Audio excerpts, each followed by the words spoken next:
Viewers, আপনারা দেখছেন এটি হচ্ছে ঘুমদুম বিউপি, বাংলাদেশের বান্দরবন পার্বত্য বান্দরবন জেলার শ্রী উপজেলার ঘুমদুম সীমান্ত।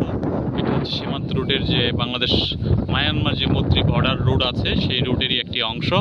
এই রুটটিতে পার্বত্য অঞ্চল তিনটি উপজেলাকে একত্রিত করা হয়েছে, সেটি হচ্ছে বান্দরবন, খাগড়াছড়ি এবং রাঙ্গামাটি। এই পথ ধরেই কিন্তু এখান থেকে শুরু, আর ঠিক তার ওই পাশটা হচ্ছে নাফ নদী এবং ওই পাশটা হচ্ছে মায়ানমার। আর এদিকে সরাসরি স্থল যে সীমান্ত আছে। আপনাদেরকে দেখাই যে এই পাশটার পর থেকেই যে টাওয়ারটি দেখতে পাচ্ছেন, এটি হচ্ছে মায়ানমারের একটি ক্যাম্পের টাওয়ার আমরা দেখতে পাচ্ছি। আর ঠিক তার অপোজিটই আছে বাংলাদেশে যে রোহিঙ্গা শরণার্থী যারা থাকে বাংলাদেশের কক্সবাজার উখিয়া উপজেলার ঠিক পড়ছে এই প্রান্ত থেকে যেটি মৈত্রী সড়ক, যেটি কক্সবাজার শহরের যে সড়কটি আছে, শহর থেকে এসেছে আরাকান রোডে, সেটাতে সংযুক্ত হয়েছে।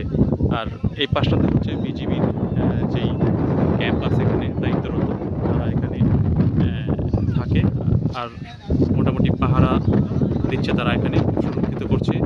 আর চারপাশের পরিবেশটা কিন্তু অসাধারণ, আপনাদেরকে দেখাচ্ছি।